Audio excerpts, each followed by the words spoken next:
इस कार्यक्रम को जॉय स्माइल मिनिस्ट्रीज के मित्रों और भागीदारों द्वारा संभव बनाया गया है।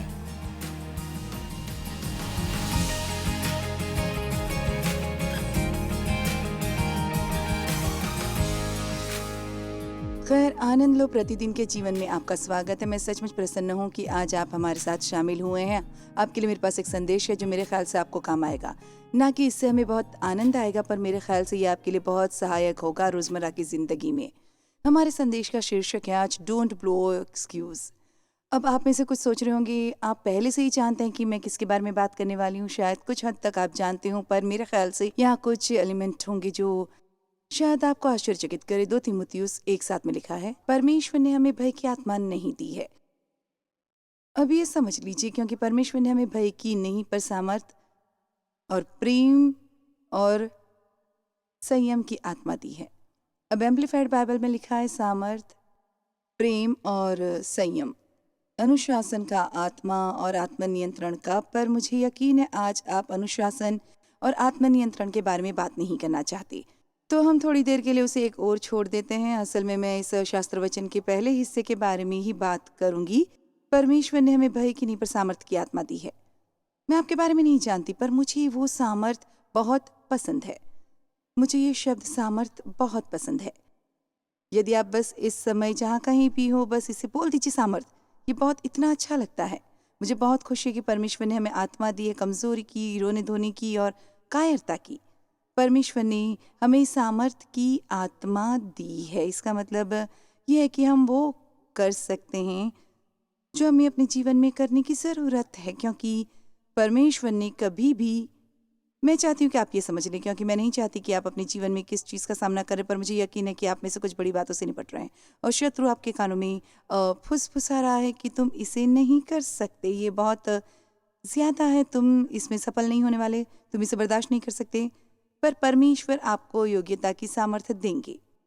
सामर्थ आपकी मदद करने के लिए चाहिए, जो कुछ भी हो जिसे करने की आपको ज़रूरत हो। परमेश्वर ने हमें भय की नहीं पर सामर्थ और प्रेम और संयम की आत्मा दी है। अय्यूब 36:26 देखें, ईश्वर महान और हमारे ज्ञान से कहीं परे हैं। मुझे ये बहुत पसंद है। क्या हमें कोई भी अंदाज़ा है कि परमेश्वर कितने सामर्थी हैं, वो कितने महान हैं? क्या हमें कोई भी परिकल्पना है कि परमेश्वर हमसे कितना प्रेम करते हैं और वो हमारे लिए कितना कुछ करने को तैयार है? मैं आपको कुछ बताना चाहती हूँ। हम सब गलतियाँ करते हैं, हम सब वो बातें करते हैं जो हमें नहीं करनी चाहिए, पर यदि आपका हृदय परमेश्वर के लिए है, यदि आप प्रायश्चित करते हैं, परमेश्वर तुरंत आपको क्षमा कर देते हैं। वे आपके पाप इतने दूर कर देते हैं जितना पूर्व से पश्चिम है, और वो अब उन्हें याद तक नहीं करते। तो मैं नहीं चाहती कि आप स्वयं को कमतर जानें। जब मैं ये संदेश आपसे साझा कर रही हूँ, मैं चाहती हूँ कि आप ये जान लें कि परमेश्वर के पास सारी सामर्थ हैं जिसकी आपको संभवतः कभी ज़रूरत पड़ सकती है, और वे इसे आपको देना चाहते हैं। परमेश्वर आपको वो सामर्थ्य देना चाहते हैं जिसकी आपको ज़रूरत है कि किसी भी समस्या से निपटने के लिए, और फिर भी आप अपने जीवन का आनंद ले सकते हैं और शांत और शांति में रहें। यशायाह 64:3-4 में लिखा है, जब तूने ऐसे भयानक काम किए जो हमारी आशा से भी बढ़कर थे, तब तू उतर आया, पहाड़ तेरे प्रताप से कांप उठे। जब तूने ऐसे भयानक काम किए जो हमारी आशा से भी बढ़कर थे। शायद परमेश्वर अ, हमसे अपेक्षा करते हैं कि हम उनसे अपेक्षा करें कि वे हमारे जीवन में और भी अद्भुत काम करें। आप आज क्यों नहीं शुरुआत करते स्वयं का इसका परीक्षण देने के लिए, कि विश्वास करें कि परमेश्वर वो करने वाले हैं जो आज संभव तो आप कल्पना भी न करने वाले हैं। बजाय ये सोचने के कि वो हैं, शायद आप मुश्किल से चीख ही सकते हैं। परमेश्वर ज़रूरत से ज़्यादा के परमेश्वर है, ना कि ऐसे परमेश्वर जो मुश्किल से गुजारा करवाए। क्योंकि प्राचीन काल ही से तुझे छोड़े और कोई ऐसा परमेश्वर तो कभी देखा गया और न कान से उसकी चर्चा सुनी गई जो अपनी बाढ़ जोने वालों के लिए काम करें। जानते हैं क्या, मैं हर दिन थोड़ा सा समय निकालूंगी, हर सुबह जब आप अपने घर से बाहर जाएं और बस कहें कि हे परमेश्वर, मुझे आपकी ज़रूरत है। मैं आपके बिना कुछ नहीं कर सकती, पर मैं जानती हूँ मैं आपके ज़रिए सब कुछ कर सकती हूँ। जानते हैं परमेश्वर बस आपका विश्वास चाहते हैं। वे चाहते हैं कि आप हमेशा उस रवैये में रहें कि आप हमेशा परमेश्वर की बाट जो रहे हैं, उनके प्रकट होने की बाट जोना और आपको इस योग्य बनाना कि आप वो कर सकें जो आप करने की ज़रूरत महसूस करते हैं। पौलुस ने कलीसिया के लिए कुछ दिलचस्प प्रार्थनाएं की और वो इन प्रार्थनाओं को केवल उन कलीसियाओं के लिए ही नहीं चाहता था जिनके लिए वो प्रार्थना कर रहा था, पर सबके लिए। तो पौलुस कहता है, मैं प्रार्थना करता हूँ कि तुम्हारे मन की आंखें ज्योतिमय हों। ये है इफिसियों 1:18 और 19। मैं प्रार्थना करता हूँ कि तुम्हारे मन की आंखें ज्योतिमय हों, तुम जान लो कि उसके बुलाने से कैसी आशा होती है और पवित्र लोगों में उसकी मिरास की महिमा का धन कैसा है। अब ये समझ लीजिए और उसकी सामर्थ हमारी ओर जो विश्वास करते हैं कितनी महान है, उसकी शक्ति के प्रभाव के उस कार्य के अनुसार। सोचिए इसके बारे में। पौलुस ने प्रार्थना की कि हमें सामर्थ मिले, परमेश्वर का सामर्थ, ना केवल सीमित सामर्थ पर असीमित सामर्थ, वो करने की क्षमता जो कुछ भी हमें करने की ज़रूरत होती है। मुझे ये महसूस होता है कि आपके लिए मुझे इस पर दोबारा जोर देने की ज़रूरत है, क्योंकि मुझे असल में महसूस हो रहा है कि आप में से कुछ बहुत बड़ी चुनौती का सामना कर रहे हैं और आप ध्यान लगा रहे हैं और बार बार इसके बारे में सोच रहे हैं। मैं बस बिल्कुल नहीं सोचती कि मैं ये कर पाऊंगी, मैं ये बस बहुत ज़्यादा महसूस करती हूँ मैं इसमें सफल नहीं होंगी। परमेश्वर, यदि आप, हम हमेशा ये प्रार्थना करते हैं परमेश्वर हमें किसी चीज़ से छुड़ाए, बजाय ये प्रार्थना करने की कि वो हमें शक्ति, अनुग्रह और बुद्धिमत्ता देंगे जिसकी हमें ज़रूरत है इससे जूझने के लिए। पौलुस की प्रार्थनाओं को अध्ययन से देखें तो उन्होंने लोगों की समस्याएं हट जाने के लिए प्रार्थना नहीं की, उन्होंने प्रार्थना की कि वो अच्छे स्वभाव से उससे निपटने के काबिल हो सकें। ये कैसा रहेगा? मैं अभी तक किसी को ये कहते नहीं सुन पाई कि जॉयस, क्या तुम मेरे लिए प्रार्थना करोगी? चलिए अब मैं इसके लिए बात करती हूँ। अनुग्रह क्या है? खैर, अनुग्रह है परमेश्वर का वो एहसास जिसके हम काबिल नहीं हैं, इस बारे में कोई भी शंका नहीं है। अनुग्रह के द्वारा हम विश्वास में उद्धार पाते हैं, तो हम ये कह सकते हैं परमेश्वर के अनुग्रह में विश्वास एक प्लग है। परमेश्वर के पास वो संपूर्ण अनुग्रह है जिसकी हमें ज़रूरत है, एहसास जिसके हम काबिल नहीं हैं। पर अनुग्रह केवल अनुग्रह के हकदार होने के बारे में नहीं है, ये साथ ही क्षमता देने वाली बात है, क्षमता देने वाली सामर्थ। वहाँ वही सामर्थ फिर से है। मैं आपके लिए शास्त्र वचन पढ़ना चाहूँगी, याकूब 4:6। दरअसल ये शास्त्र वचन मेरे लिए बहुत जीवन बदलने वाला है।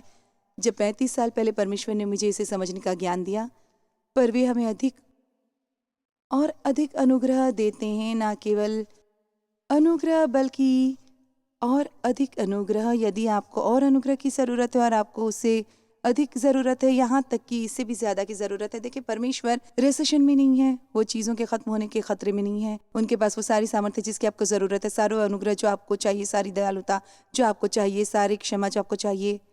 पर एम्पलीफाइड बाइबल जो कुछ मुझे बहुत पसंद आती है, उसमें लिखा है वो तो हमें और भी अनुग्रह देता है, और फिर एम्पलीफिकेशन में लिखा है पवित्र आत्मा की सामर्थ की हम इस बुरी मंशा से जूझ सके और बाकी सबसे भी पूरी तरह। इससे पहले शास्त्र वचन से वे बात करता रहा है बुरी मंशाओं की जो हमारी होती हैं और हम उनसे कैसे निपट सकते हैं। मैं कैसे दुर्व्यवहार न करूं, मैं कैसे अगुसल रवैया न रखूं, मैं कैसे ईर्ष्यालु न हूं, मैं कैसे पाप न करूं और बस वही काम न करूं जो हमें ना करना चाहिए। खैर, ना केवल पक्के इरादे से और आत्म इच्छा से और बस सिर्फ इसलिए कि मैं इसे ना करने का फैसला करूं। मुझे परमेश्वर की सहायता की ज़रूरत है और आपको परमेश्वर की सहायता चाहिए। मैं आपसे बहुत कुछ बातों, मसलों से, व्यवहार की समस्याओं से, आदतों से संघर्ष कर रहे लोगों से बात करूंगी जिन्हें आप सचमुच कोशिश कर रहे हैं, कोशिश करें कि वो ख़त्म हो जाए, पर आप इन चीज़ों से निजात नहीं पा सकते सिर्फ कोशिश करने से। हाँ, आपको एक प्रयास करना पड़ेगा, पर इसे होना चाहिए पवित्र आत्मा द्वारा प्रेरित और संचालित प्रयास, ना केवल एक शारीरिक प्रयास। तो इससे पहले कि आप कुछ भी करने की कोशिश करें, पहले परमेश्वर के पास जाएं और कहें, मैं जानती हूँ मैं ये अकेले नहीं कर सकती, मुझे आपके अनुग्रह की ज़रूरत है, मुझे आपके सामर्थ्य की ज़रूरत है, मुझे आपकी सहायता चाहिए।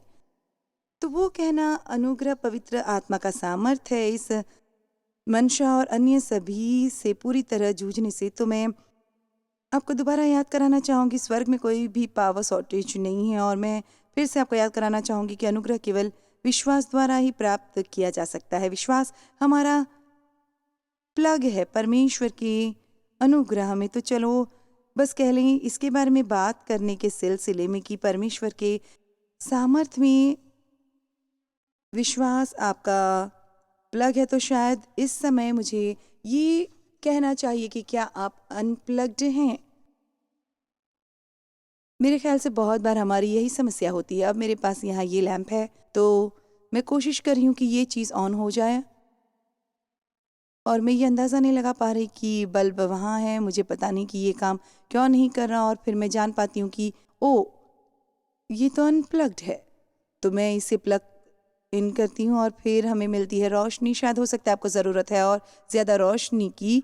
अंधकार है आपके जीवन में और आपकी समस्या है कि आप प्लग्ड इन नहीं हैं और आप अपना विश्वास इस्तेमाल नहीं कर रहे। आप अपने बलबूते पर चीज़ें करने की कोशिश कर रहे हैं, अपने दम पर स्वतंत्र रूप से, बजाय खुद को विनम्र करने को परमेश्वर के बलशाली हाथ के नीचे और उनके पास जाने की, उनकी बात जोड़ने की और उनके साथ समय बिताने की। मैं आपको कुछ बताना चाहूंगी, 3 महान बातें जो आप कर सकते हैं। नियमित रूप से परमेश्वर के साथ समय बिताएं, जो कि आपकी ज़रूरत है। उससे उनसे मांगे और परमेश्वर के वचन में समय बिताएं। यदि आप परमेश्वर के साथ दृढ़ रूप से चलना चाहते तो आपको कुछ इसमें समय डालना होगा, 2 या 3 मिनट हर दिन। इसके लिए काफ़ी नहीं होंगे। बहुत सी बातें दुनिया में चल रही हैं जो आजकल हमारे अंदर से सामर्थ्य निकाल देती हैं। हमें और अधिक सामर्थ्य की ज़रूरत है। संसार में पहले से ही कहीं और ज़्यादा समस्याएं मौजूद है और बजाय उन समस्याओं के बारे में शिकायत करने की, हमें ये समझने की ज़रूरत है कि हमें और अधिक सामर्थ्य पाने की ज़रूरत है। आप कहेंगे, खैर ओके चॉइस, मैं एक मसीह हूँ, मैं सारा समय चर्च जाता हूँ, मैं अपनी बाइबल पढ़ता हूँ, मैं प्रार्थना करता हूँ, पर फिर भी मुझे ये सारी समस्याएं हैं और मैं इनके बारे में प्रार्थना कर रहा हूँ। मेरा मतलब है, मुझे ऐसा महसूस होता है कि मैं प्लग्ड इन हूँ जिसके बारे में आप बात कर रही हैं, पर लगता है ये चीज़ें मेरे लिए कारगर हो ही नहीं रही हैं। खैर जानते हैं, कई बार आप प्लग्ड इन हो सकते हैं पर आपका फ्यूज़ उड़ जाता है, क्योंकि आपके जीवन में कभी ऐसी परिस्थिति आती है जहाँ आपके घर के किसी क्षेत्र में पावर चली जाती है और हम में से सब ने एक तरह से सीख लिया है, यदि हमें और कुछ नहीं मिलता तो अगर ये प्लग्ड इन है और जानते हैं यकीनन इसका प्लग तो लगा हुआ है, फिर भी शायद अभी इसमें कोई पावर नहीं आ रही। हाँ, मैं प्लग्ड इन हूँ पर कुछ तो खराबी है। फिर अगली चीज़, हम जाएंगे और हम जाकर फ्यूज़ बॉक्स चेक करेंगे या सर्किट ब्रेकर, और कई बार आपको पता चलता है कि आपने फ्यूज़ उड़ा दिया है, तो आपको अंदर नया फ्यूज़ डालना होगा। आज बहुत से घरों में एक सर्किट ब्रेकर बॉक्स होता है और आप जाते हैं, आप देखते हैं शायद वो सब सही स्थिति में हो, सिवाय उसके जो आपके घर के उस क्षेत्र को कंट्रोल करता हो जहाँ लगता है आपको पावर नहीं मिल रही, और आप उसे वापस फ्लिप करते हैं और पावर वापस आ जाती है। खैर, मैंने कुछ देखा जो मेरे ख्याल से दिलचस्प था। एक सर्किट ब्रेकर इस तरह डिज़ाइन किया जाता है कि वो ट्रिप करे या पावर को बंद कर दे जब कोई फॉल्ट मिलती है। अब देखिए, इसके बारे में तो मुख्यतः यहाँ वो है जो मैं कह रही हूँ, परमेश्वर की सामर्थ उपलब्ध है। शायद हमारे पास विश्वास हो, शायद हम विश्वास में प्रार्थना कर रहे हैं, पर शायद हम में कुछ बुरा व्यवहार या दोष हो सकता है। बार बार बार बार वही चीज़, और परमेश्वर हमसे निपटते रहे हैं और हमसे निपटते रहे हैं, पर हम किसी एक क्षेत्र में हम उनकी अवज्ञा करते हैं। तो हालांकि पावर वहाँ है और मैं जानती हूँ कि हमें परमेश्वर के साथ समय बिताने की ज़रूरत है, तो मैं परमेश्वर के साथ समय बिताती हूँ। मैं अपनी बाइबल पढ़ती हूँ, प्रार्थना करती हूँ, मैं रविवार को चर्च जाती हूँ, मैं थोड़ा बहुत चर्च में काम करती हूँ। जानते कितने लोग यही सब चीज़ें करते हैं, पर उनमें है ईर्ष्या और डाह और आत्मदया और लालच, और उनके जीवन में बहुत सी और प्रकार की चीज़ें हैं जिन्हें वो बस निभाते रहते हैं।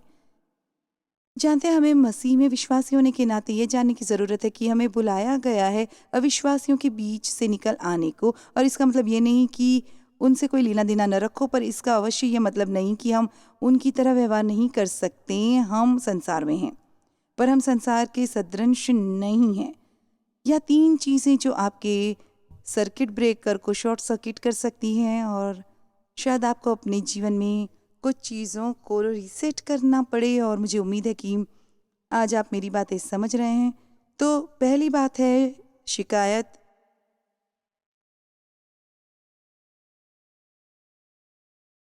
करना। ओके, हम सब में ये एक आदत होती है शिकायत करने की। आप परमेश्वर से कुछ मांग सकते हैं, फिर उसकी शिकायत करने की आपको उसकी देखभाल करनी पड़ी। उस दिन मुझे कुछ अनापेक्षित आमदनी प्राप्त हुई है और मैं इसके बारे में सचमुच बहुत खुश थी। और अगली बात जो मैंने खुद को करते हुए सुनी वो थी अब सब टैक्सों के बारे में शिकायत करना। चलिए भी क्या कोई ऐसा करता है?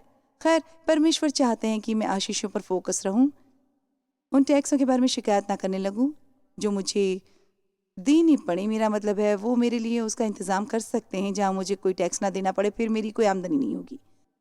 इसलिए इस शिकायत करने के जाल में फंसना इतना आसान है। यहाँ तक कि वो आशीष जो परमेश्वर हमें देते हैं, शायद आपको एक बड़ा घर चाहिए था और परमेश्वर ने आपको बड़े घर की आशीष दी और अब आप शिकायत कर रहे हैं कि आपको इसे साफ करना पड़ता है और अन्य चीज़ों की देखभाल करनी पड़ती है। मेरा विश्वास कीजिए, कोई भी चीज़ जो आप अपने घर में लाते हैं उसकी देखभाल करनी ही पड़ती है। तो बस आप नहीं चाह सकते चीज़ें चीज़ें चीज़ें और इस बात की अपेक्षा भी ना करें कि आपको उन चीज़ों की देखभाल ना करनी पड़े। फिलिपियो 2:14 सब काम किया करो, सब काम जिसमें शामिल है आपकी चीज़ें और मेरी चीज़ें, सब काम बिना कुड़कुड़ाए और बिना विवाद से क्या करो, बिना शिकायत किए। वाओ! जानते अनुग्रह से वंचित हैं कि आप आभार प्रकट करें और धन्यवाद दें, ये पाने वाला हिस्सा होता है। जो कोई भी अनुग्रह पाता है उसे देने वाले का धन्यवाद करना चाहिए।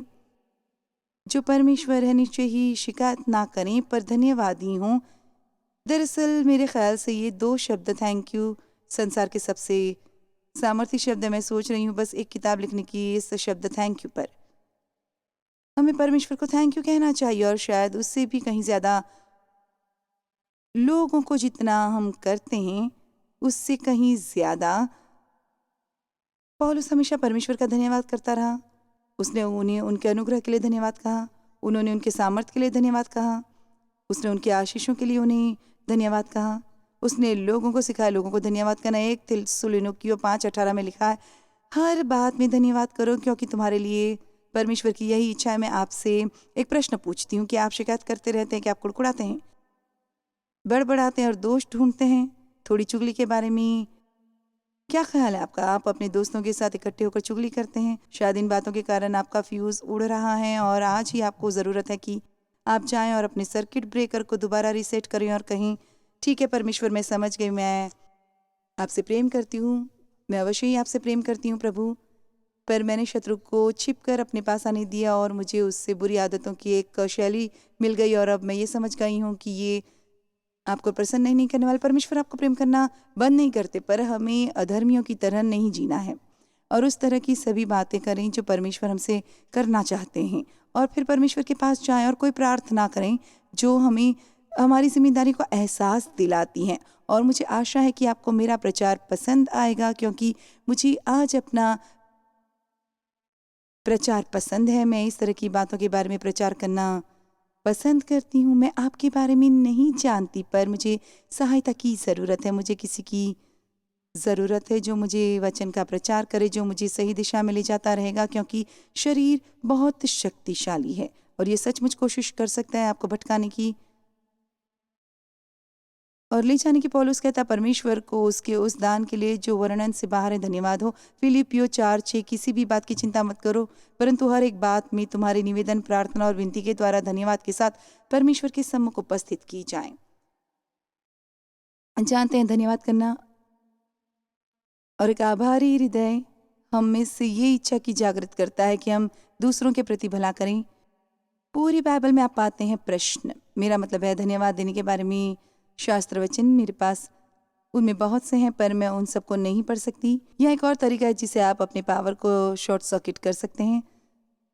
कुछ लोग परमेश्वर का अनुग्रह प्राप्त करते हैं, उनकी सामर्थ क्या आपको ऐसा महसूस होता है कि आपको और आशीष की ज़रूरत है और फिर वो स्वयं के बारे में अफसोस महसूस करते हैं या कहते हैं और कुछ ऐसी बातें करते हैं जिससे दूसरे लोगों की दया पा सकें।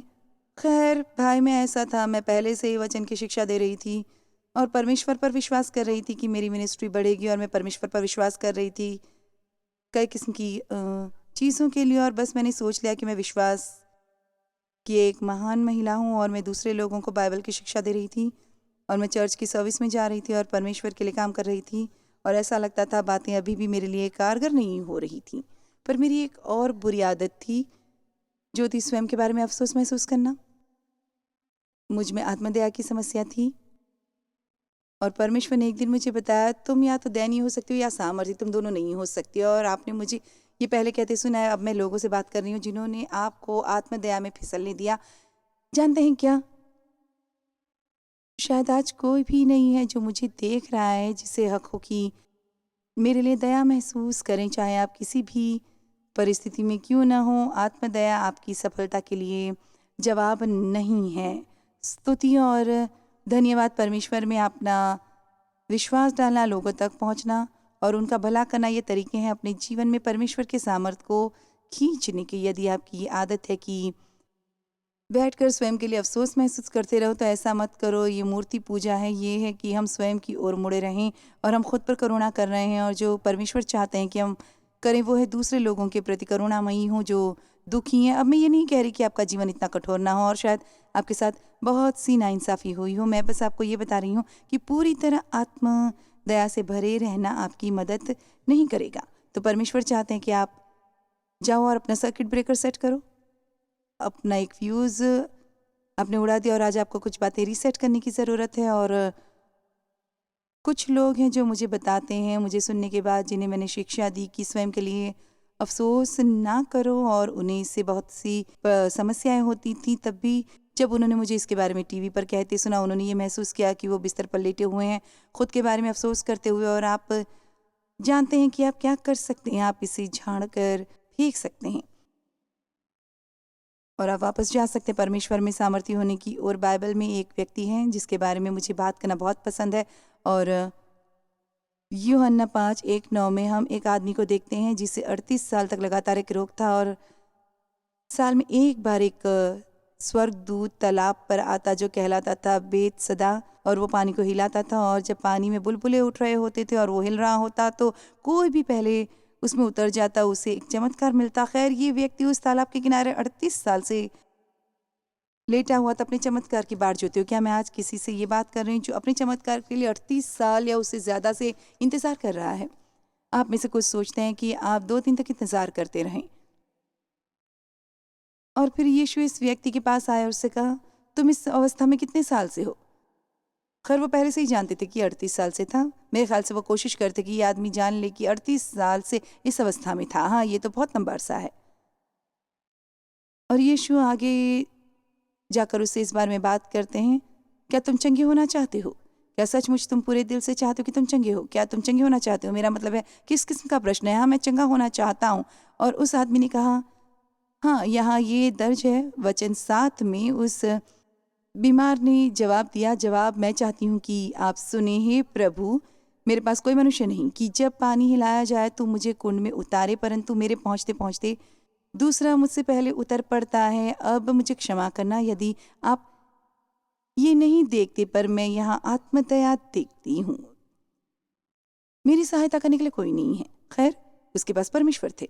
यदि आप ये महसूस करते हैं कि आपकी मदद करने के लिए कोई इंसान नहीं है, तो मैं आपको कुछ बताना चाहूँगी, आपके पास परमेश्वर हैं और वो काफ़ी हैं। मेरे लिए बेहतर होगा कि मैं थोड़ा सा परमेश्वर पर विश्वास रखूँ, परंतु मेरे पहुँचते पहुँचते दूसरा मुझसे पहले उतर पड़ता है। मैं बेचारा, कोई हमेशा मेरे से आगे चला जाता है। खैर, आप सोचेंगे यीशु उसके बारे में दया महसूस करते होंगे, पर उन्होंने ऐसा नहीं किया। इसकी बजाय उन्होंने कहा, उठ। बाइबल में ये विस्मय चिन्ह है, अपनी खाट उठाकर चल फिर। विस्मय चिन्ह, वो मनुष्य तुरंत चंगा हो गया। और मैं हमेशा कहती हूँ कि यदि मैं उस कुंड के पास 38 साल से लेटी रहती, मेरे ख्याल से मैं रेंग कर 38 साल में कुंड के किनारे तक पहुँच जाती और फिर अगले साल के लिए तैयार रहती जब स्वर्गदूत पानी हिलाता। चलिए, भी बहुत सी ऐसी बातें होती हैं जो आप नहीं कर सकते, पर परमेश्वर चाहते हैं कि आप वो करना शुरू करें जो आप कर सकते हैं। और फिर जो अंतिम बात जिसका मैं जिक्र करूंगी, जो मेरे ख्याल से हमारे फ्यूज़ उड़ाने का कारण बनती है, और मैं इसके बारे में बहुत ज़्यादा नहीं कहूँगी, वो महिमा लेना जो परमेश्वर की है। उसके बारे में क्या, जब बातें आपके जीवन में अच्छी चल रही हैं, और तब क्या आप इसके लिए श्रेय लेंगे और ये सोचने लगेंगे मैंने अच्छा काम किया और मैंने वो किया, मैंने ये कर दिया, ये इसलिए क्योंकि मैंने किया, या मेरे जीवन में जो कुछ भी अच्छा है वो भला मैं कर रहा हूँ, या परमेश्वर के अनुग्रह को इसका कारण बताएंगे। मुझे असल में किसी अच्छी चीज़ का हक नहीं, पर परमेश्वर भले हैं और परमेश्वर ने मेरी भलाई की है। कभी भी ये गलती ना करना और परमेश्वर की महिमा चुराने की गलती ना करना। महिमा चोर मत बनना, क्योंकि बाइबल में लिखा है कि परमेश्वर कहते हैं कि मैं अपनी महिमा दूसरे को न दूंगा। और हमारे पास बाइबल में महान उदाहरण है। दानियल की पुस्तक में, बाइबल में अन्य जगहों पर जहाँ लोगों ने कोशिश की परमेश्वर की सामर्थ और उनकी महिमा चुराने की, और उन्होंने सब कुछ गवा दिया जब तक कि उनकी अकल ठिकाने नहीं आई और वो फिर से परमेश्वर को महिमा और स्तुति ना देने लगे। अब मैंने एक नई किताब लिखी है जो मैं चाहती हूँ कि आप लें, और ये कहलाती है डू इट ऑफरेड, क्योंकि परमेश्वर ने हमें भय की नहीं पर सामर्थ और प्रेम और संयम की आत्मा दी है। और मुझे उम्मीद है कि इस छोटे से संदेश में आज आपको अपने जीवन में कुछ चीज़ें रिसेट करने में सहायता की होगी, और आपके किसी भी राशि के उपहार के लिए जो आप मिनिस्ट्री को देंगे, हम आपको ये किताब देना चाहेंगे। ये मेरा फेवरेट मैसेज है और एक जिसमें मैं विश्वास करती हूँ, जिसकी हम सबको ज़रूरत है कि हम नियमित रूप से उसको रिफ़र करें। तो आज हमारे साथ रहने के लिए धन्यवाद। मैं आपके प्रति धन्यवादी हूँ। परमेश्वर आपको आशीष दे।